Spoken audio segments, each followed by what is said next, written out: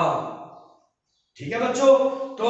اس میں ایک مشکل بات میں نے اس پہلے کے لکھ دیے ہیں، کامل اخلاق، مکمل اخلاق، بہترین اخلاق، خزینہ دار خزانوں کے مالک، محسوب قائدی، سلطان، بادشاہ، روح الامین، حضرت جبریل کا لقب، واعظ مطلب نصیحت کرنے والا، منادی مطلب اعلان، طائفہ مطلب گروہ، زیر کرنا، شکست دینا، جزم و نسق، انتظام و انسلام، کاروان سالار، قافلے کا سردار، سالس فیصلہ سنانے والا، ظلم خانہ، اندھیر نگری، جامعیت، جامع ہونا، ہر لحاظ سے بہتر ہونا، ہمادم، ہر وقت متلاشی تلاش کرنے والا۔ ٹھیک ہے بچوں، باقی ایک واقعہ جو میرا خیال ہے مجھ سے رہ گیا کہ مسلم نے جگہ فرمایا کہ بصرہ کے کاروان سالار کو دیکھو، یہ آپ صلی اللہ علیہ وسلم کے ایک تجارتی سفر کے متعلق ہے، اور یہ وہ علاقہ ہے جہاں رسول اللہ صلی اللہ علیہ وسلم نے 12 برس کی عمر میں پہلا سفر کیا تھا حضرت ابو طالب کے ساتھ۔ تو اس حوالے سے ایک روایت بیان کی جاتی ہے کہ وہاں ایک راہب تھا،